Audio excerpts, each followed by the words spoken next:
Walk into any hippie shop or candle store and chances are you'll smell patchouli before you see it. For a lot of people, patchouli is associated with incense and the counterculture movement of the 1960s and 70s. But in perfumery, it's one of the most important materials ever used. Patchouli comes from the leaves of a tropical plant in the mint family native to Southeast Asia. The leaves are dried and distilled into a dark oil with an earthy, woody aroma that can smell like damp soil, old wood, cocoa or tobacco. Its use in perfumery goes back centuries. Indian textiles were once packed with patchouli leaves during shipment to Europe, and over time the smell became associated with luxury and exotic imports. Today, patchouli is used to add depth, richness and longevity to fragrances. In some perfumes it smells dark and earthy, in others smooth and creamy. And interestingly, many modern fragrances don't use traditional patchouli oil at all. Perfumers often use refined fractions and synthetic alternatives that keep the woody richness while removing some of the muddy, dusty character. So, what does patchouli actually smell like before it goes into a fragrance? Let's find out. Hi, I'm Mark and welcome back to Crazy Knows the Materials edition. Today I'm reviewing two patchouli materials. The one on the left here, this came to me from Perfumers World in Thailand, and this is patchouli essential oil. I'm assuming that the patchouli that went into this was probably grown in Thailand, since patchouli is endemic to the Southeast Asia region. This one is 100% concentration and it cost $1.50 a gram, so way cheaper than the ouds and ambergris that I reviewed recently, much more in the realms of affordable perfumery, I would suggest. On this side here, we have a synthetic material that came to me from Fraterworks in New Zealand.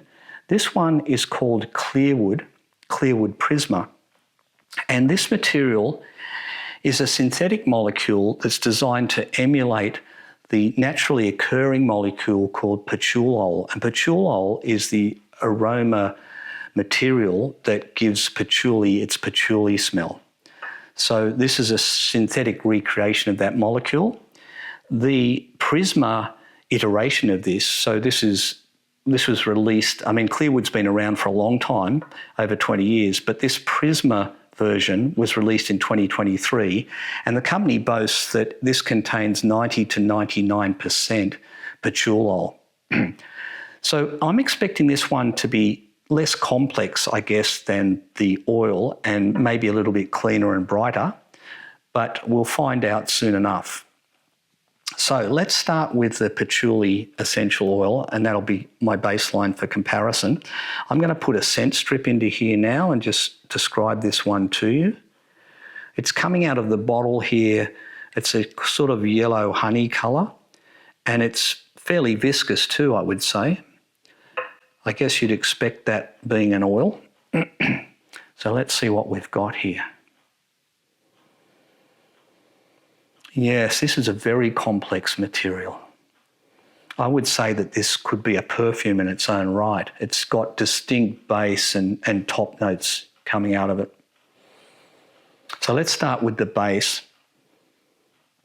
So the first thing I note in the base is it's got this grassroots smell, a bit like vetiver. And it's certainly got that kind of nutty smell and that sort of scorched earth smoke smell that you get in vetiver as well.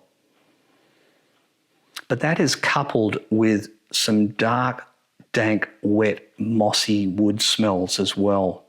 This kind of smells like the rotting tree on a forest floor. It's very dank and dark and musty. So that's the base we're talking about, but then there's a very different top on this. So this is a green leaf, cleaner smell, and it's got a kind of terpenic note in there that, if you imagine a pine tree that was growing leaves instead of pine needles, that's the sort of smell that I'm getting here.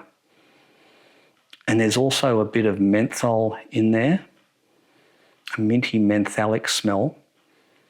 and a little bit of citrus, just a hint of a citrus note that's lifting it up, but it's making it smell very nice, clean and green, this top note, which is just contrasting, in such a powerful way with the base, because you've got this clean, green, mentholated top note, and then you've got this musty, dank, mossy, wet wood smell in the base. Very complex. As I say, it could be a perfume in its own right. And as I'm saying that, I'm thinking, well, actually it probably is, because there are people who just, dab a bit of patchouli on and that's their scent of the day. Indeed, back in the 60s and 70s, this was a very popular perfume for hippies and people in the counterculture. Now, I'm afraid to say I was actually alive in the 70s and 60s, but I wasn't old enough to know any hippies. But I imagine that, this is actually what a hippie would have smelled like. It's got that, juxtaposition of the skanky smell of their dirty clothes, but then this clean skin scent smell that you would have got from their skin after they put the patchouli oil on.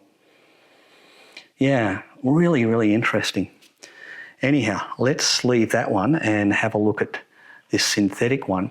Now, this synthetic Clearwood, this one was $1.60 for a gram, but it's a 50% concentration in this bottle. So this would actually be $3.20 a gram to buy that at 100% concentration. So that would make it twice the price roughly of the essential oil. So let's see what we're getting for our money here. I'm going to put another scent strip into this one and see what comes out. And this is clearer and not as thick as the essential oil, not as viscous. Let's see what we've got. Yeah, so this is much less complex. And it's got a sweeter, cleaner smell. So it's almost like they've taken the top notes off the patchouli oil and they've deleted the wet wood, mossy, musky smell of the base notes. They've stripped out all that skankiness out of the base and left us with a nice clean top in here. So what I'm getting is, again, that nice green leafy smell with some terpenic note. Also, there's more prominence in the citrus note in this, and I would describe this citrus note as being a bit like a lime zest. So it's a nice fresh citrus note in there, combining beautifully with the pine and the menthol smell in there. Really nice, fresh, almost an out of the shower smell, but nothing soapy about this. So it does have a base, to be clear, but it's not that wet, mossy forest floor base. I would describe this more as a soft amberwood base. So it's not that smell of, that intense glass shard amber stuck up your nose smell of, say, the synthetic amber wood molecules like norlimbinol. This is a much softer, almost like a sandalwood amber, but it's not really a sandalwood smell, but it's a dry, soft amber wood smell in the base. It's just there really supporting that top note. But it is simpler and much cleaner than the patchouli oil. I really quite like it, actually. Yeah, like that a lot. Okay, so what have we got? So on this side, we've got the oil, which is half the price. It's got, these fresh green minty notes on the top, but underneath got this real skanky, dirty, mossy forest floor smell. This one, on the other hand, is clean on the top, got that nice minty leaf camphorous with a hint of lime citrus in the top. Very nice indeed. So why would a perfumer choose this material at twice the price over this material here? Well, the obvious reason would be that they may not want to have all of that mossy dankness in the base of their perfume. So they might just want the nice clean top notes of the patchouli, and that's a good reason to go for the Clearwood. But there could be other reasons too, and one of them would be that if I'm a perfumer and I'm making large batches of perfume and I want to ensure consistency across one batch to another, any natural material like this can be problematic. And I'm tapping in now to all of the discussions around, natural versus synthetic, and that's possibly for another time and another video perhaps. But just to touch on it now, if I'm that perfumer, I can't be sure from one batch to another what's in this bottle. So I know there's a high concentration of patchouli, which is the molecule that I'm after, but I don't know what else is in here, and that's probably going to vary from one batch to another and one supplier to another. So it's going to be very hard for me to control the batch of perfume that I'm making and ensure consistency and eliminate batch variation when I don't control all of the molecules that are going into the composition. Whereas with this one here, I know no matter where I buy this and who I buy it from, this bottle here contains one molecule, and that's the Clearwood molecule, which is a synthetic representation of the patchouli. There's nothing else in this bottle apart from maybe a bit of alcohol. So I can be sure that if I use this and I dose it the same way from one batch to another, I'm going to get the same outcome. And that's worth a lot if you're a perfumer. So it's possibly worth paying twice the price. We're not talking about very expensive materials anyway, and it's probably worth paying twice the price to get that consistency. Just looking at it from a consumer's point of view, so if you're one of these people that says, I don't want any of these synthetic nasty chemicals on my skin, I only want naturals, well, you should also consider the situation there, because you have the same problem. If you're using a natural material like this, you don't know for sure what's in it. And there are far more allergic reactions and skin sensitivity around natural oils than there will ever be around synthetic chemicals like this. One reason being that these have to be thoroughly tested and tested for sensitivity and allergic reactions before they're ever unleashed on the public. So you can be assured that that's not going to give you an allergy, whereas this might.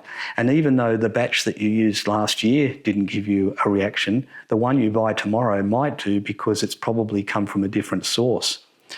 So these are things to consider when you're deciding between natural and synthetic.